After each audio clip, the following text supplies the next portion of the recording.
Trackside tales, insider advice, lessons from the paddock.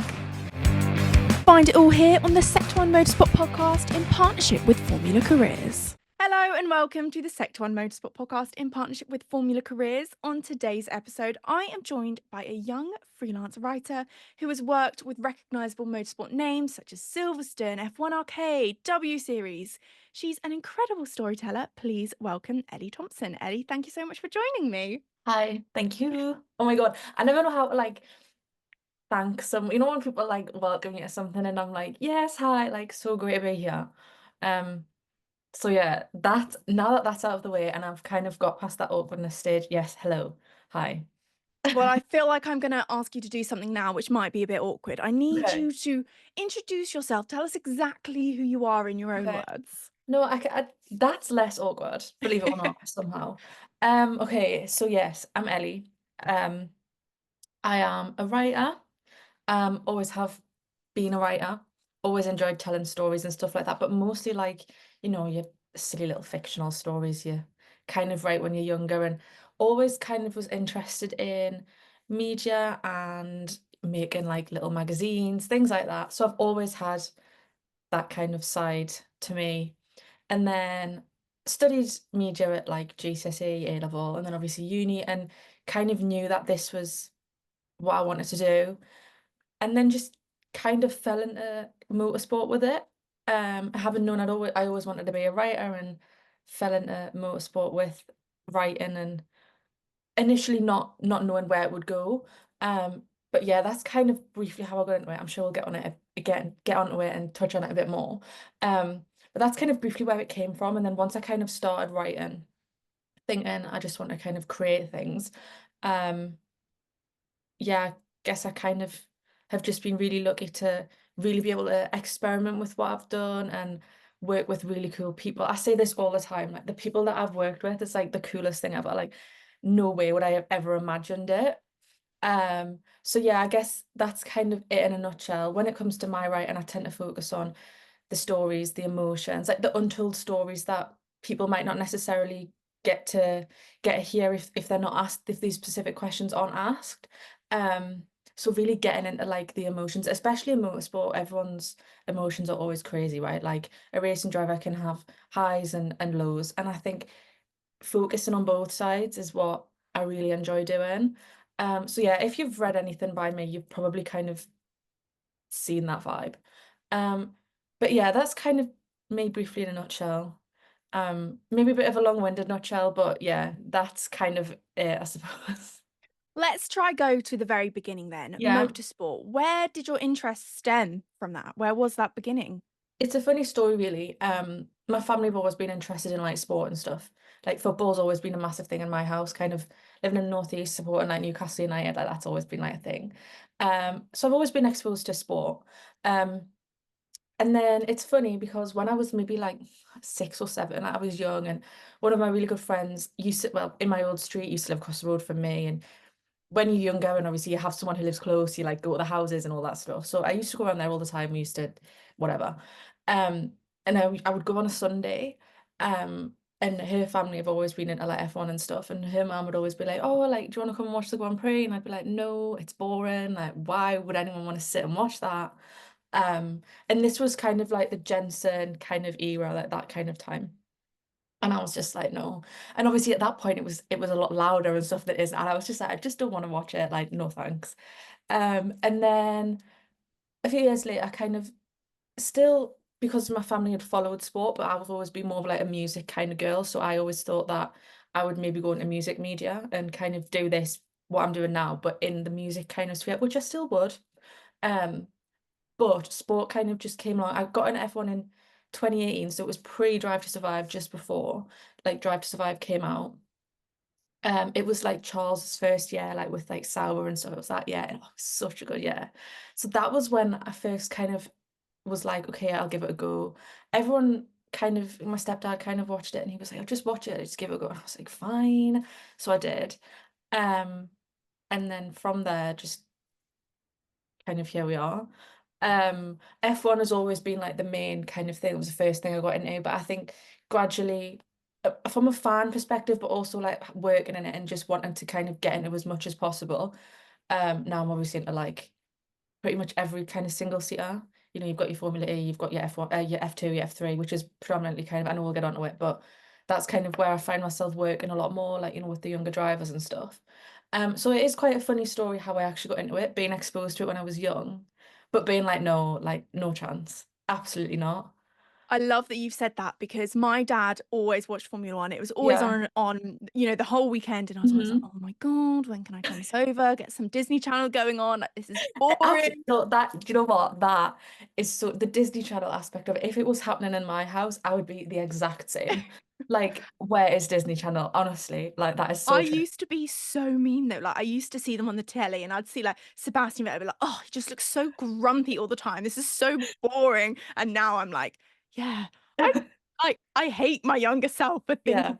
because It I'm obsessed now. it is quite funny, really, like when I think about it, thinking like how different things could be if I'd been like, all right then, and Yeah. sat and watched it. Like when you think about it like that, it's kind of like it's crazy, really, because I never went into uni or anything that I studied. I mean, my master's degree, that's kind of irrelevant because I did kind of go in with I've worked in sport for like 3 years and I want to pursue it more, so I'll do.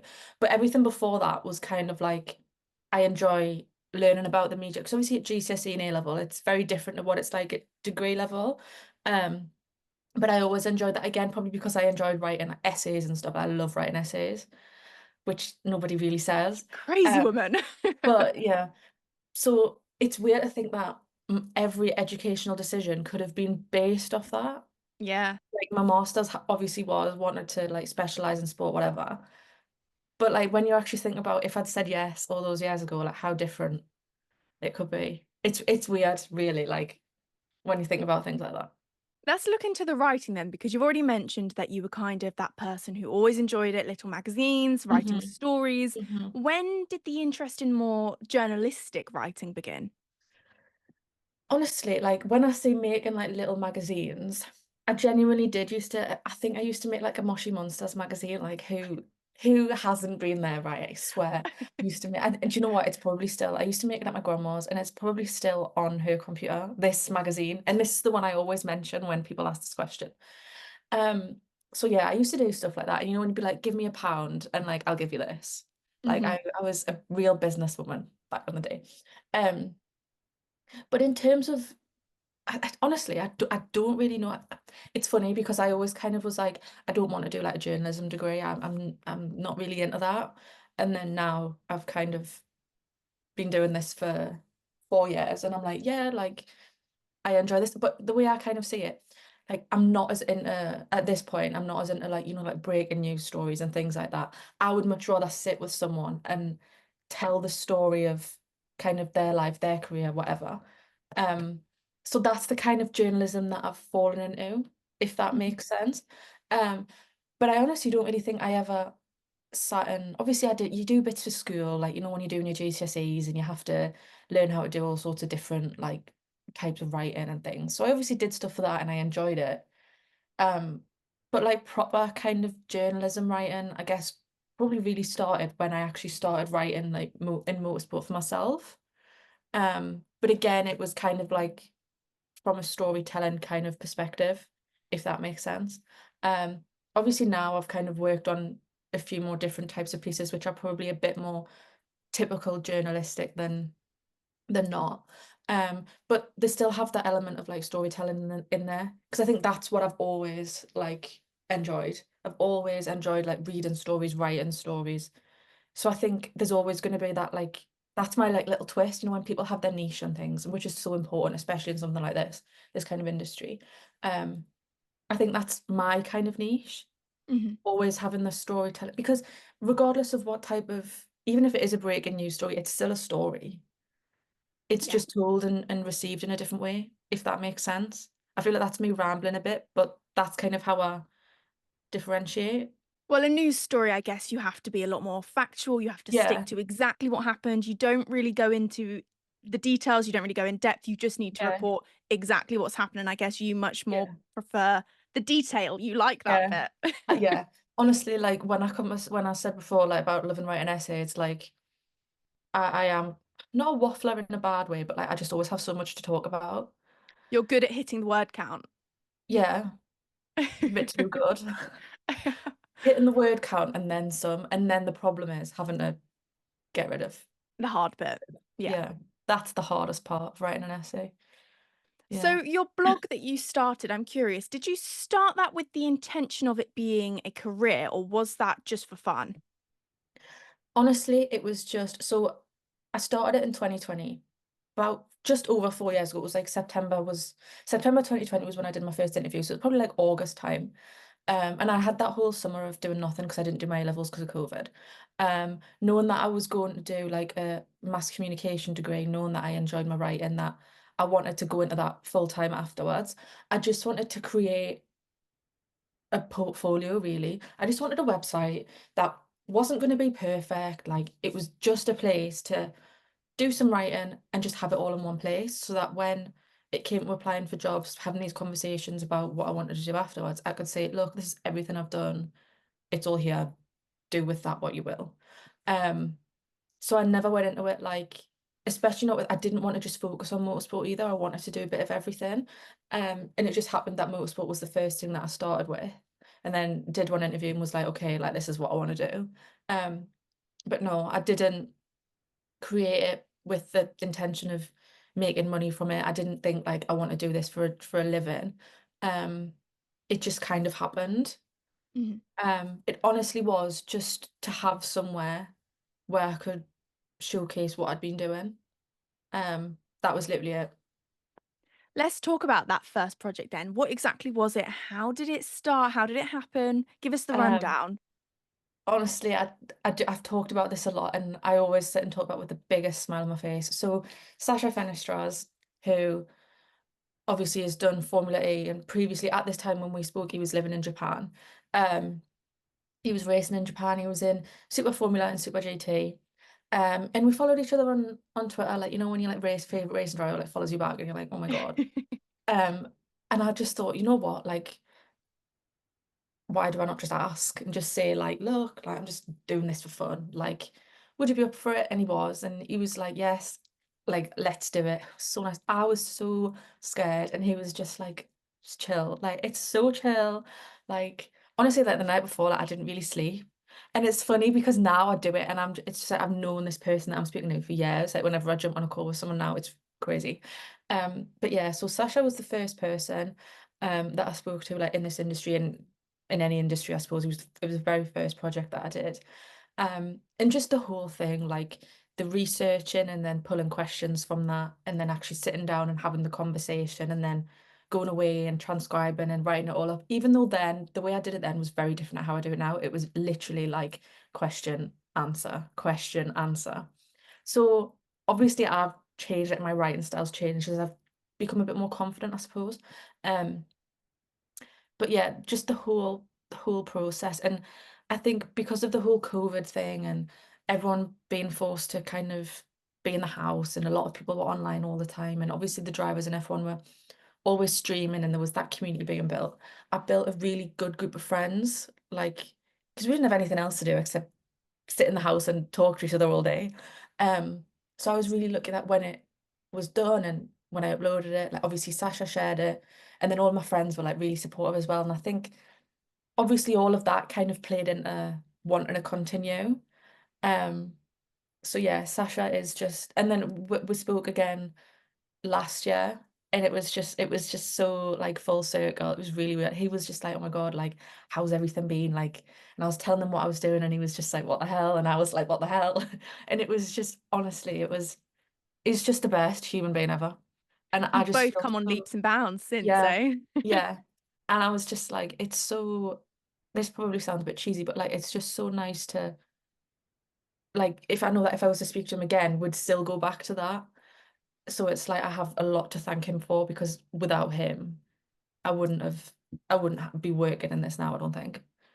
And that's a great person to have for your first one Yeah, as well, because I think even at that time, Sasha Fenestras is a name that people did yeah, know. It's not someone who was yeah. just on his way And up. it's in his story as well, obviously being from like Argentina and racing in France and everything, and then kind of racing in Europe and then being like, this isn't going to work out, I'm going to go elsewhere, and having to move to Japan away from family. Like the whole story. If I redid that now, I feel like it would be out the way I would write it and everything would just be so good. Not like to my own horn, but I just know that I've come on loads since then, and I think that's a lot of it is what it's about. Like obviously I was not I wasn't perfect when I started. I'm not perfect now, but I know if I did that again, it would be very different. Um, but yeah, honestly, like just the best. And Do then you ever carry on? it was the people that I spoke to afterwards as well. Like the first three people that I spoke to and organized off my own back, like I don't know how I did it. So it was Sasha, and then it was Max Futrell, and then it was Oscar Piastri. Like, how did I don't know how I did it off my own back. I really, really don't. That is Um, really impressive. yeah. So I now have a thing with a lot of young drivers. I'm like, I've spoken to a lot of drivers who have been wherever they've been in their career and have ended up in F1. So I'm like, when you end up there, it's because of me. Like, um, obviously a massive joke, like obviously, but it's honestly I can't get my head around it. Like those first three people, organizing them off my own back, not really having much of a portfolio to kind of show off, Mhm. just genuinely being interested in wanting to speak to them. And when I spoke to Max, we focused a lot on mental health, and he'd just left F3 at this time. So there was a lot about that. And then obviously the loss of Antoine, because obviously they were really close. And Sasha was really close with him as well. So that kind of came into the conversation. And with Max, at that time, I was like, he doesn't know me and I don't know him. We've literally just sat down for an hour. We've had a conversation beforehand about what I wanted to do with it. And he opened up to me in like ways that I would never expect. So that for me is really special. Um, because mental health in motorsport is obviously something that I've gone on to do a lot of work in anyway. Um, so I've had that conversation with him at that point in my career, and then for him to kind of have that trust, it was just really special. And like I kind of look back at it and just think like it's just I just can't get my head around the fact that they were the first conversations that I had. But they're so special. Like they will always be so special, regardless of where I end up. Do you know what I mean? Like they'll always Mhm. be so special. How did you approach those difficult conversations? Because obviously, talking about the loss of a Yeah, human being, the loss of someone's friend is massive. yeah. Talking about mental health is a massive deal to some people as well, something incredibly emotional. How do you manage to approach that being very, very delicate with it? How do you do Yeah. that? Honestly, that's such a good question. I always try, and I say this to people, especially recently, like with some of the young drivers that I've been working with. I want to this interview with me is so chill. It's not like it's not supposed to be stressful. It's just supposed to be a fun conversation because at the end of the day, like I'm still young and these drivers are similar age to me, and I'm not coming in to be like, right, tell me this, this, and this. It is just like a conversation. I don't want it to be like, I mean, I don't think drivers will get scared of interviews and stuff like that because they're all, so used to it and things. But I don't want it to be like a tense conversation because that's not me. Mhm. And I'm very open about my mental health and have been very open about that. And I think having that mindset and just knowing like some people will be like, I don't want to talk about it. Everyone gets the questions beforehand. Everyone kind of knows the vibe that I want to go with. Um, and I just think, honestly, I don't know how I approach it in a way that makes people so comfortable about it. And with the Max one, it's been so long ago now, I can't really remember, but I just think it's not like I went straight in and been like, right, tell me how it was when this happened. That's not how I went into it. You kind of build up to it, and he obviously knew that that was something that I wanted to talk about. And I think a lot of the drivers and a lot of the other stories you see kind of online, not by me, but by other people, a lot of drivers are willing to talk about things like mental health now. I think it's changing so much in this industry and so much in sport in general. And obviously it's a massive taboo in this industry. And I think just the kind of idea around it is slowly changing. Um, so honestly, I don't really know I can't really think of how if I went into it with a specific kind of attitude or mindset. I just think it was just about having a conversation with your friend. Mhm. Like I think because that's always what I want it to be. There's a racing drivers now that I've worked with and would still speak to now, would go back to and have another chat with, and it would just be like catching up with a friend. Um, and that's what I want because especially with a lot of the younger drivers that I've worked with, they're at a point in their career where they're climbing up the ladder and you know, they might reach wherever they might reach, and I want to be like a fan but and support them. Do you know what I mean? Like Yeah. having that kind of dynamic.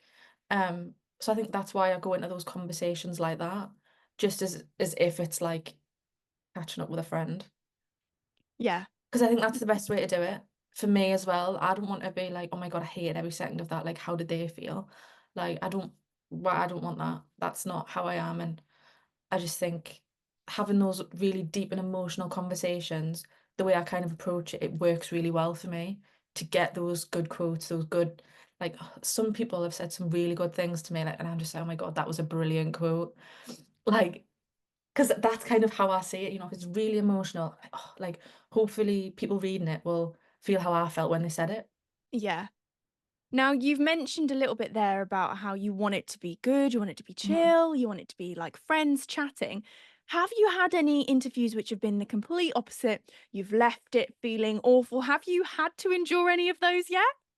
I don't think so, you know, honestly. No, I think everyone's kind of always willing to chat and obviously some drivers must get asked the same questions over and over again. And I always kind of go in, if there's a certain angle that I want to go in with, I always try and tweak the questions so that they've not been asked them before or the answer might be a bit different or whatever. Um, so honestly, no. Like, but I also think for me, it's like still learning too. Like in the past, obviously when I was much newer at this than I am now, I was obviously still learning as well. Um, so no, honestly, I haven't dealt with anyone who's kind of made me go off and cry afterwards. Um, because everyone's just so nice. Mhm. Honestly, like so many drivers and obviously individuals who have worked in this sport for however many years or whatever, they're all just so nice. You Um, remind me there of when you talk about not wanting to ask drivers the same question over and over again. mm, The only way I got Marcus Armstrong to agree to sit down and do a podcast episode with me was by promising to make it fun. And the yeah, only way I could think of making it more fun than just chatting about your career, I just did a quick fire round where I'm like asking him what his favorite meal deal is. yeah. I mean, fair enough. I would do that, but sometimes I feel like some of the articles that I write people wouldn't be as interested in what a racing driver's favorite meal deal is. However, I might actually start asking questions like that. Like I might do. That's actually given me a bit of an idea for like content. I might steal that from you actually. And You need like to just get all of these young drivers' favorite meal deals, and then at the end of the year, we need one of yeah, just a everyone's big a one. list. Yeah. Okay, I'll ask Joseph Loke first, right? I'll message him later on and I'll be like, what's your favorite meal deal? He's It's the an first important person that comes to question. mind because he will probably give me like it'll either be a really boring answer or a really good answer. And I'm sorry, Joseph. Not that he's gonna sit and watch this, but I am sorry. That's just yeah. Let's discuss your work with young drivers because Yeah. I very much so view you as Miss Young Driver. When I see your Yeah. name pop up on my Instagram, I'm like, what young driver has Ellie interviewed this time? How did that come to be? Do you just have a genuine interest of people towards more the start of their career? Honestly, having spoken to obviously Oscar was a young driver at the time when I spoke to him. At this point, it wasn't a niche that I'd kind of fallen into. It was just I was interested in his career. I'd obviously followed him. He just went F3 at the time, and obviously he'd followed that. Um, so yeah, that kind of just happened. And then honestly, it's kind of since I started working with Silverstone. So that's February last year, February 2023. Um, and we've just kind of, I've just fallen into a niche of speaking to these young drivers. Now that I'm being put on the spot and like I'm trying to think of younger drivers who I'd spoken to for my own kind of website and stuff beforehand. And there will be some, but I just can't name any at this time. But yeah, I guess it was just kind of like obviously Silverstone and the BRDC are heavily linked. Silverstone obviously hosts your F2, your F3. Um, so it kind of felt right to explore that. Um, and yeah, it just kind of came from there. Obviously, I've spoken to some F1 Academy drivers as well, despite them not racing there. I just honestly, like, I've always had an interest in their careers from F3 or wherever. Because, like, for Oscar, for example, like, I interviewed him when he was in F3 and then he went F2 and now he's in F1 and he's very successful in F1 in such a short space of time. Um, and like that's possible for every every young driver at the end of the day. I mean, obviously not everyone makes it and things, but there's still the potential of that happening.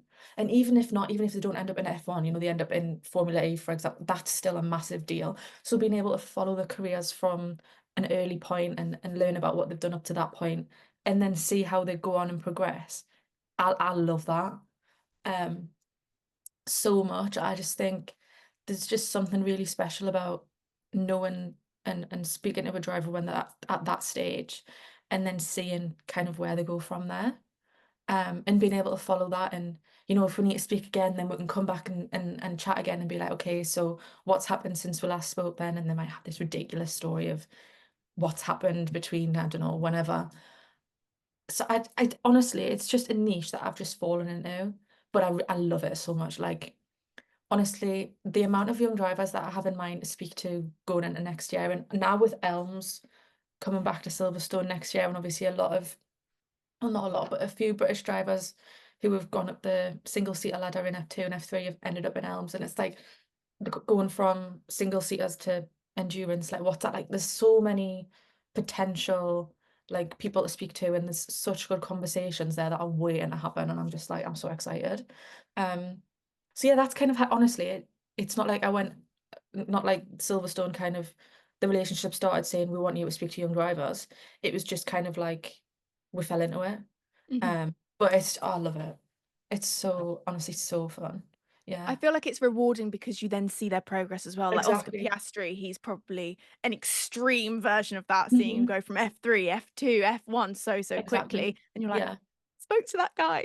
Well, it's like Arvid Lindblad, like obviously spoke to him earlier on in the year. He's just been announced for F2 from next year, linked with Red Bull. And I just think like he could go on to do such incredible things. Like he's just another example of like, you know, we've seen it happen with like Yuki Tsunoda, who did F3, F2, F1, right? Mhm. And it's like it is possible. Yeah. And it's just like these young drivers now, they're all so good that any of them could do that. Mhm. Um, But then I also think the IndyCar route is so interesting as well. Like having spoken to Louis Foster last week, he's the first. Well, I didn't know he was going to be the first IndyCar driver I spoke to until literally the day before. Um, and obviously hearing his story of how he grew up here and did some karting here and British F3 and things like that. Then I mean I don't want to spoil it too much. To be honest, this might go out after the piece is out. I don't know, but just the way he kind of moved to America and knew that's where he wanted to be, it's such a different story to kind of what I'm used to telling. Even though obviously everyone's stories are different and everyone's kind of been inspired in a different way or whatever. It was really interesting to hear how he knew that he wanted to go to IndyCar. And it's like there's just so many potential routes out there. I'm not saying that F1's like the end goal for everyone. So it's interesting to see where these young drivers might end up. And I just love it. I just think it's great. I know you're obviously not trying to become a Formula One IndyCar driver yourself. I don't want to assume, No, but I am assuming that's not your career path. Do absolutely you not. still find it like really inspiring seeing these drivers accomplish what they have and hearing their Absolutely. journeys? Absolutely, because when you sit down with them and have these conversations, and like for example, when I spoke to Luke Brown in last year, he just won the BRDC Young Driver of the Year award. I say just, it'd been like 6 months because this was at British Grand Prix when we spoke, whatever. And some of the things he came out with, like saying it changed my life, like, and obviously we know that financial backing is such a big thing in motorsport as a whole for everyone. Just hearing how winning this award had changed his life, and not, it's not, he said like if it wasn't for winning that award, he probably wouldn't have gone on an F3 straight away. Like it gave him the money and kind of the push to be able to do F3 that year. Um, and I think just little things like that, it doesn't matter, like, like maybe in a few years' time if Luke reaches F1, then the way I'll feel will be a bit different. But even just hearing those quotes then and there, like how certain things kind of changed the trajectory of their career or meant that they could go and do something. Because that's often what it is now, that, winning things like that, that money can help. Like it helped Joseph do his F3 campaign this year. Um, and I'm sure it's kind of helped, having that financial back and helps a lot of young drivers. Um, so I think being able to see where they kind of have gone is just, honestly, I just love it, because then I just kind of look back at what we talked about, and at that point they might have said, yeah, I want to reach X, I want to reach Y. And then when they do it, it's just such a nice feeling to not necessarily have been part of it, but of being someone to tell that story kind of as it was happening. Yeah. Um, I just love it. Like, I'm absolutely not going to be an F1 driver or an IndyCar driver or any sort of racing driver, but just hearing the stories that are kind of there, it's just honestly that nothing actually like matches it. Oh, Like, amazing. like when I've been so lucky now to work. Well, I've been to 3 Grand Prix at Silverstone, and I've worked one with W Series and then 2 with Silverstone. And obviously, I love going down for what it is, and the whole event is brilliant. It's the best thing ever. It's great. But I get so excited to go and sit down with drivers. And I think I'm really lucky in the sense that I get to experience both sides. Mhm. This is something that I've said to a lot of people, and like after Silverstone this year, we worked on like I can't remember, it was like through the eyes of a fan, the British Grand Prix through the eyes of a fan. And obviously I worked on that, and I think I'm really lucky to be able to sit in the grandstands on a Sunday, but then also kind of go behind the scenes and work with drivers too. I think it's a really unique kind of, because obviously a lot of people who work in F1 and motorsport are fans, but I'm kind of still at that point where I can do both, Yeah. if that makes sense. And I think that plays a massive role in it as well, because at the end of the day, I'm still a fan of these drivers. I Mhm. just get to support them in a bit of a different way, if that makes sense. Um, Having that kind of relationship, friendship, whatever. Honestly, like, I just love it. This is just the best. You've mentioned your work with Silverstone there. I want to dive a bit into the stuff you've done with brands and big motorsport names. How did the majority of those come about? Was that you seeking opportunities, or was that a bit of them finding you as well? Honestly, it was them finding me. I've not obviously now times, as you leave uni and you're looking for more jobs, you send a lot of emails and things like that. But these brands that I've worked with and I'm still working with, they've kind of come to me and said, we would like to work with you in this capacity and whatever. And the whole Silverstone thing is just the more like Ray, who is a legend. She works at Silverstone. She messaged me. She was like, "Look, we're looking at expand editorial. We'd really like to work with you." I was just like, "What is this?" We would joke about this all the time. I genuinely thought she'd been hacked. I was like, "What is this?" Honestly, the craziest thing ever, because I'd been to Silverstone the year before, first Grand Prix ever, like, was the British Grand Prix in 2022, and I experienced Silverstone for what it is as a fan. It was just the best thing ever, like best place. And to be able to have built kind of a portfolio and a brand and built my name, to then be recognized by someone who works there and wants me to work with them, it's like ridiculous, honestly. Like, even now, it's still a really, really weird feeling to know that my words, like when you have the app at Silverstone, when you're there and you've got your events up, and there's like articles at the bottom, and I'm like, oh, I wrote that. And it's like, whoa, like what is um yeah, honestly, working with Silverstone and having the experiences that I've had, being in the F1 paddock as a fan and things like that, like ridiculous, so crazy, and just there are no words. I love working with Silverstone so much, honestly. It's like dream role. Kind of, I've said this before on like my Instagram, like this is a dream. And I never thought it would be possible. I never considered it Mm. at all, like before they kind of reached out and stuff. So I didn't necessarily know it was like a dream role, but then as soon as it kind of came about, I was like, whoa, like this is like the coolest thing in the world. I know with Silverstone, we've spoken about it, you've done loads of stuff with young drivers for them, but you've also done some stuff with people that work on teams. Hmm. How do you approach that conversation differently from a driver to team personnel? Um, Again, obviously a lot of it, it's the stories aren't necessarily as emotional in the same way. Like obviously, a racing driver can win a championship, can lose a championship. The emotions there are so different. And unless you're a racing driver or an athlete in that kind of space, you don't necessarily have those emotions. Because I'm a normal person. I don't win races, lose races. Do you know what I mean? Like the emotions are very different. And I think with the F1 kind of personnel pieces, it's kind of like a behind the scenes of working in the sport. That's kind of the angle we've gone in with the ones that we've worked on.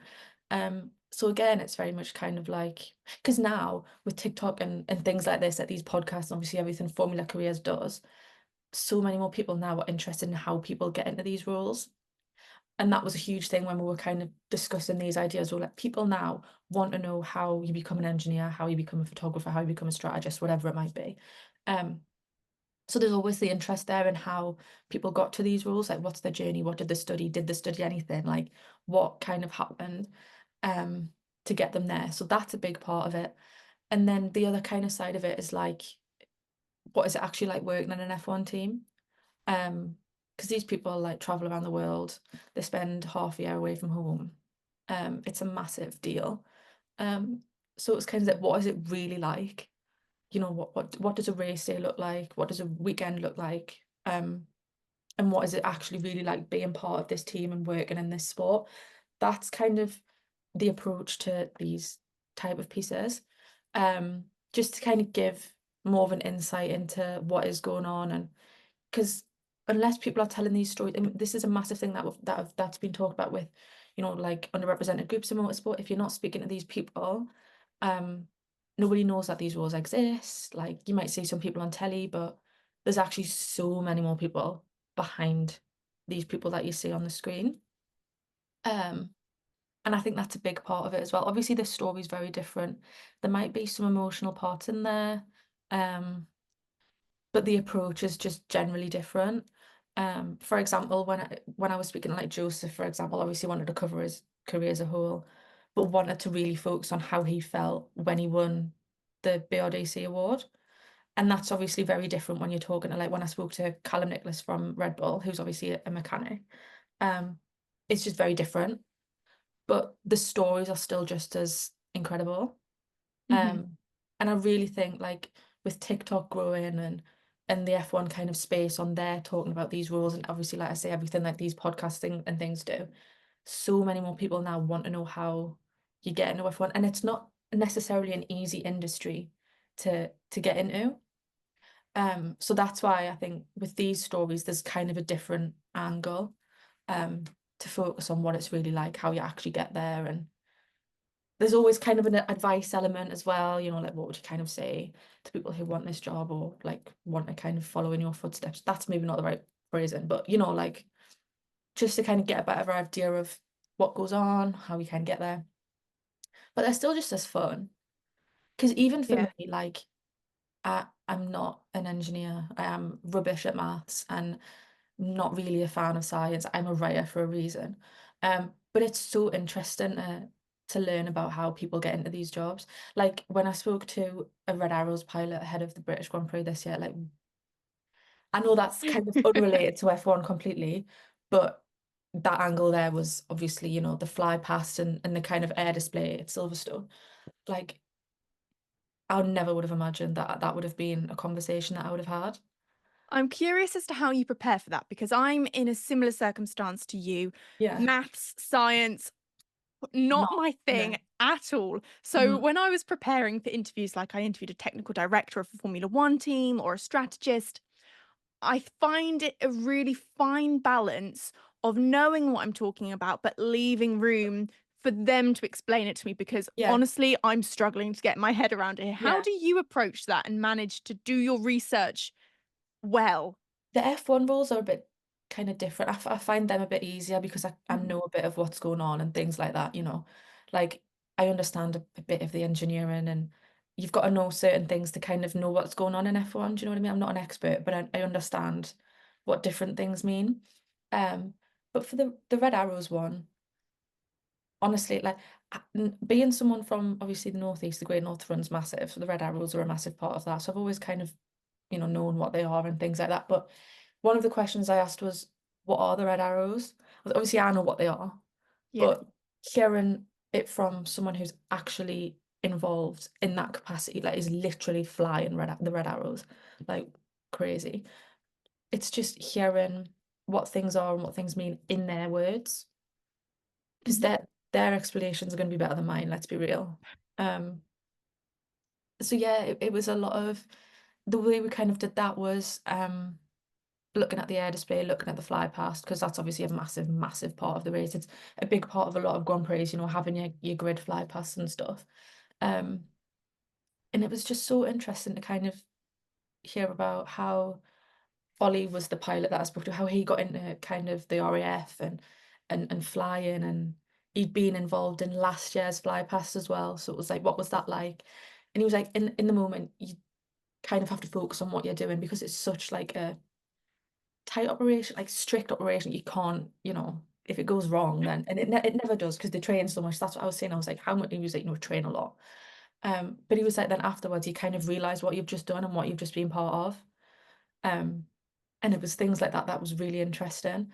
But yeah, it was a very different vibe, but at the same time, it was kind of like being a bit of a play nerd myself. I was kind of like actually interested in it. Yeah.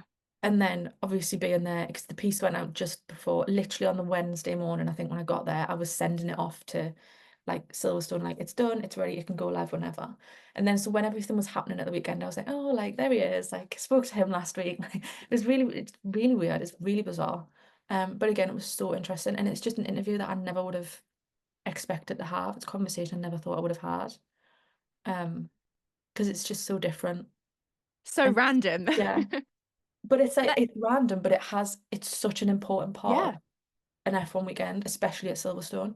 And everyone's probably seen the Red Arrows in some capacity outside of it as well. Yeah, So definitely. yeah.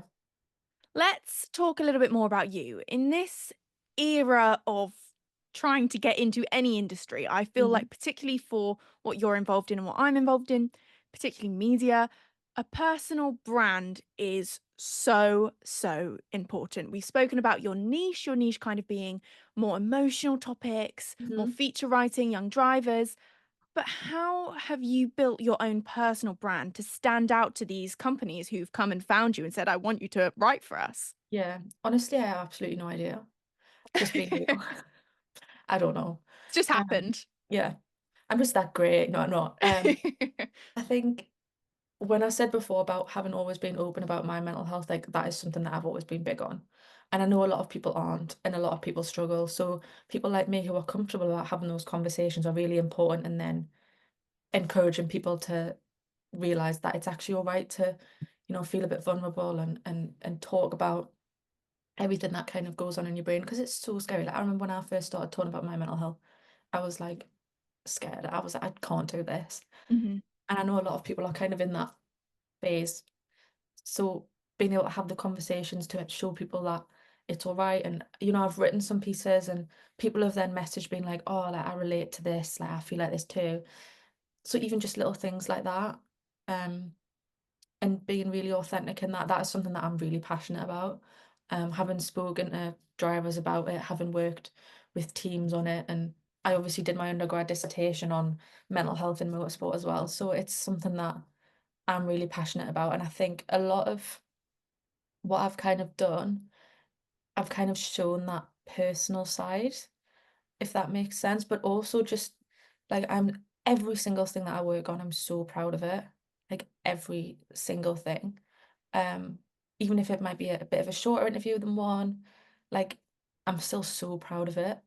And I guess that might play a role in it as well, being proud of what you've done and being original too. I think the way I've kind of gone into some conversations with the emotion side of things, with potentially a bit of mental health discussion, like whatever it might be. I think if you just copying people and things like that, then you aren't going to get noticed. That goes for anyone in any industry. Like you have to be a bit original, have your own kind of flair. And I think my niches, obviously the young driver thing and the mental health thing, I think they're two areas that I've been very like open in. Yeah. I guess that probably has helped. LinkedIn, I love LinkedIn so much. Like honestly, I feel like LinkedIn is just the best social media. Like I am always scrolling on LinkedIn and I use it to share what I've done and that's not in a big-headed way. That's just me being proud of, like what I've created because I am. Like obviously I am, was this is what I'm passionate about. Um and this is what I love doing. And I think that goes back to always enjoying storytelling and things like that. Um so I guess those kind of aspects, posting on Instagram about what I've done and sharing things on there and having this supportive friend group as well. I think that's been really important. And then obviously LinkedIn. I guess they all kind of come together to help me build some sort of personal brand, but honestly, I don't really think I intentionally did it. I genuinely have no idea like what I have done right. I've obviously done something right, but it's not like I've gone into post on Instagram and been like, right, this needs to get me a job with X. Like I Okay. never, because like I never ever imagined I would be getting reached out to by like Red Bull and W like these brands. Like it's honestly, I just can't. I just can't. Um, but yeah, I think I've said this to a lot of people, posting what you're passionate about, posting your work. That's how you're gonna get noticed. If you're sitting on things, you've worked on things and you're just sitting on them and they're not going anywhere, then you're never gonna get noticed. Um, and I guess that's how things came about. I've never actually asked, like Ree, for example, I've not actually said, so what was it? Maybe I should. I've never actually asked her, like, what was it that made you kind of, want to message me and work with me? Um, but I think those things that those are things that I'm passionate about, kind of pushing out there, posting on LinkedIn, posting on Instagram, and just being authentic. I think that's a Yeah, massive part of definitely. it. I want to It talk a little bit more about LinkedIn because networking is incredibly important. yeah. I'm someone who really suffers from social anxiety. Even though I do these Mhm. interviews, even though I like presenting, messaging for some reason, I find that such a challenge because I'm thinking, oh my goodness, are they going to be hating me? Are they going to think I'm really annoying? Have I just ruined their dinner, their only break in the day because they're so busy? I'm thinking of all of these different scenarios where people are going to dislike me. So, Mhm. in your opinion, what is the best way to network? What should you be including in a message if you're trying to email someone, message them on LinkedIn? What Mhm. is the most effective way? This is a hard question, and like I am absolutely not a LinkedIn pro. Like as much as I love LinkedIn and things like that, I'm definitely not a professional. So this is just what I would do. I always think, that some of the conversations that I've had, some people might have reached out and said, "Oh, I saw you, this piece for Silverstone or whatever it might be. Like it was really good." Like, just messages like that. And the people I've obviously connected with, and I kind of connect with a lot of people, but a lot of relevant people. If they're working in sport, if they're working in F1, motorsport, and then if people are from like Newcastle too, because obviously I'm still very much like based up here and things, so having those connections is never a bad thing. Um, so that's kind of how I go about connecting with people on LinkedIn when I go and connect with them. Um, and then yeah, if people reach out about a piece or if they comment on a piece or whatever, like a post on LinkedIn about a piece I've worked on, I always, go back with a nice response, like a thank you, whatever. Even if it takes me days to get back to it, because I am sometimes a bit like that. Like I see the comments and I'm like, I know I need to reply to them, but then the battery for being on social media, as much as I love sitting and scrolling on LinkedIn, it's like low sometimes, and then I'm like, oh my God, I have to actually reply to these people. Um, so it eventually gets done, but it does take a little bit of time sometimes. But then if I'm like messaging people or emailing people, I just kind of go into it, like saying, would there be any possibility of potentially working together, whatever, not necessarily going in like, I need this job or I need to work with you. Just kind of being passionate about something, showing that you're actually interested in working with someone, and then just being like, we'll be happy to chat, like not necessarily expecting anything, but just a conversation, just talking to people, because then the answer might be there's not anything right now or we're not looking for anything. But then if they are down the line, then you never kind of know. You might be the first person that they think of because you've, built that relationship, even if it's only like a smaller one. It's not like your best mates chatting every day. But even just making people aware that you kind of exist and this is what you do and you're passionate about it. I think that's really important. I think it comes back to like being authentic as well. Mhm. Um, Knowing that at the end of the day, you're kind of building your own personal brand. And nowadays, so many things can be taken out of context and things. So it's like just making sure you kind of show what you're passionate about. Like I honestly, like I hope it comes across when I speak to people that I love what I do. Like sitting and telling these stories, hearing these stories, and building these relationships with drivers and things. I love it so much. And honestly, sometimes on LinkedIn, I feel like people are like, "Oh, not her again." Like, not her again. Um, but I do genuinely love it. And I feel like that comes across massively, and that's really important because that's probably what has played a big role in being recommended, your name kind of being put forward for something. And even though that might not be direct networking in a sense of connecting with someone and immediately chatting with them, it's still kind of an important way to build a network, even if you don't realize you're doing it, if that makes sense. Yeah. Um, because I think that's probably how a lot of people have come to me. Mhm. Um, I don't know what's gone through their minds as they've been sending that email. I wish I kind of did because like I'm a very anxious person. It's like, oh my God, like what if they think I'm like, no, I'm joking. But yeah, obviously I don't know what was going through their minds when Yeah, they sent that email. But I obviously did something right. definitely. Still And we not. know you're at the very early stages of your career. There's so much more to come for you. Yeah. But what has been your proudest achievement yet? I have to ask, I have to. I've literally just said I'm so proud of everything that I work on. Like why? You have to pick something. Um the Sasha interview, the very first Sasha interview is obviously always going to be a very special, big part of me, whatever I go on to do. Because I honestly believe if it wasn't for that interview, if it wasn't for him being so nice and the whole process, then I probably wouldn't have done another one. Mhm. Um, or I definitely wouldn't have done another one as soon after as like doing that. So that was very special. I spoke to Juan Manuel Correa as well about his recovery after everything that happened in Spa, and that was it wasn't a difficult conversation to have, but it was very difficult to hear him because he talks about it so openly, and obviously it was a massive part of his life. His life changed, and I honestly was like, had no idea how you kind of got back into a race car Yeah. after that. And he was like, no, I love racing though, like, and I'm just thinking, like, honestly, it was a very emotional conversation I had. That was great. Um, Everything that I've been doing with like my young drivers, as if they're all my My young drivers. um, like Luke Browning, obviously Joseph, Callum, just hearing their stories, seeing where they're at now, that I just yeah, love them. And it's funny because I have a laugh with them. Like Joseph and Callum, I've had a lot of they are just funny people.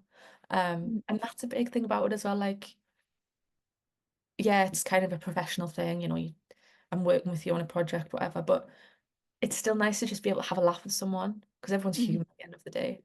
So they're obviously everything that I've done with Silverstone is so special. Seeing my words on like F1 arcades, it's all just ridiculous, like mind blowing.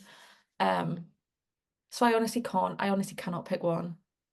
I really can't pick one, but I think, being able to work with people in person on different that's really special. That's so different. The dynamic there is so different than doing something on Zoom because you can really kind of you can see what people are doing more, their body language, things like that, and it's just so so special. Um, I honestly can't pick one, Well, we've got a good collection there. but Got there's some a few great there. collection of memories there. Yeah, Yeah. like when I spoke to like Ted Kravitz, like what is that about? And at that point, that was exactly what I was thinking because it was 2 years ago now. Mhm. And I was like, what is this? I've been doing this at that point, I've been doing it for 2 years. I was like, how have I ticked off so many amazing people I in love that you're open about like how exciting it is from a fan perspective as well yeah, for talking to these people because I have the exact same reaction. I yeah, it's like interviewed Bernie Collins and ran downstairs and be oh like, "Oh my God, Bernie from the TV, she's so great. I love her so much." And it's great hearing that someone else has similar moments. yeah. I mean, I don't sit there and fangirl over them. Yeah. I said to Joseph, I was like, what if I was sitting on a call like fangirling over having a conversation? I was like, because I could do that, like I can fangirl like excessively. I can do that. Um, but no, I think just love having these conversations with people because they're just human beings at the end of the day, and being a fan as well makes it more special. Yeah, makes it more.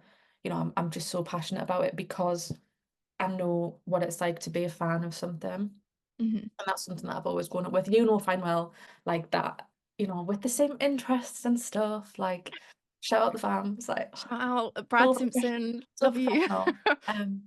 But growing up with that and knowing what it's like to be a fan, even though it's you know, it's a band, it's music, it's kind of different.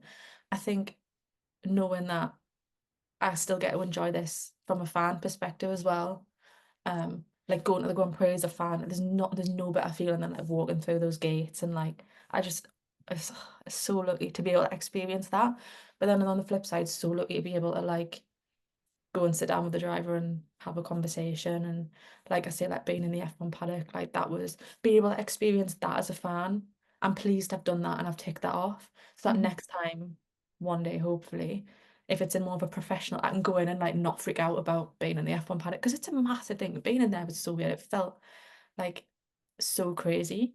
So you see it Yeah. from telly, like, you know, all the motorhomes are like exactly how they look on the telly, and there's the media pen, and it's like because it's a world that a lot of fans don't necessarily get to experience. Mhm. So I'm so like lucky to have had them opportunities, but also to be able to see both sides.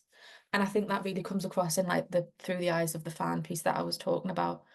Um, I wrote that from my perspective, you know, experience and what I experienced. Obviously, kind of focused on being a fan. Not I wasn't going in being like, and then I went and sat down with Joseph Logue. Like obviously that wasn't, but not everyone gets to do that. No. To be able to write about it like that. And when I was writing it, I was like, I hope a lot of other people can relate to how I felt when I was there. Because it's so magical. Like even to people who aren't into F1 now, I'm like, you need to just go to a Grand Prix. I know it's expensive, but it's a kind of for a lot of people a once in a lifetime thing, and you just need to do it because it's just insane. You're making me want to get my card out and buy tickets now. Stop it. My Just do bank it. account will hate you. Yeah. So Just to wrap up our time here together, I'd love for you to just give us a little bit of advice to people who are wanting to go into a similar career as you, who are wanting to write and tell stories for a living. What would you yeah. tell them? I mean, I think I've obviously touched on it a little bit, you know, about being original, being authentic, kind of being passionate about it. And I've said this to not necessarily just people who want to go into to writing, but if it's content creation you want to go in. Obviously, I'm not a TikTok expert at all. That is not my field. But some people are, you know, have those ideas, are good behind a camera and all that. That's what they want to do. And the same kind of advice goes, I think, you know, just make a website or make an Instagram, make a TikTok, whatever, and just post your work. You know, it might be rubbish to start with. Mine definitely was. You know, if I go back and rewrite that Sasha interview, I would. Maybe I will. Maybe I won't, because then it kind of shows, you know, how much I've kind of, because I know I've developed. You know, it might not be 100% 5 stars perfect. No one's work ever is. And if you think it is, then, well, like, if I ever thought that my work was perfect, then I don't think I would have developed as much as a person, but whatever, irrelevant besides the point, kind of going on a tangent. But yeah, being original, being authentic with yourself, and just creating somewhere to post whatever it is you're interested in, whether it be writing, whether it be creating, you know, videos, content, just just do it. I know now a lot of people are scared of what other people might think, and I got that. You know, I was like, oh, what if people at school are like, even though I'd left like 6 months, I was like, what if people are like, oh, like, what is she doing? But I was just like, so what? And then now these people from school are like, oh my God, like I can't believe this is what you do. So it Yeah. just kind of goes to show, like, because I'm very much like that. I think like, oh, what if people think they say that? Um, but yeah, I think just starting and just if you're passionate about it, it'll come really easily. I think, you know, you might not necessarily get all the opportunities in the world straight away. I definitely didn't. You know, I did a lot of it unpaid, and in certain industries you have to, and but it's kind of worth it for what I've done in the past 2 years. Mhm. Finally kind of being able to make like money from it and things.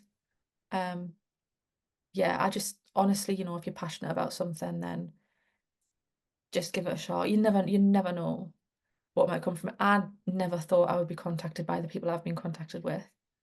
Never. And look at you now. No. Like never. Because you just don't. No. But I love it. I love it so much. It's honestly just the best. I'm just so lucky. Well, Ellie, thank you so much for coming and sharing your story. Thank you for your Thank you time. so, so And much. we wish you all the best. We can't wait to see what is next for you. And thank you all for listening and or watching. We'll be back next week with another career talk. Goodbye.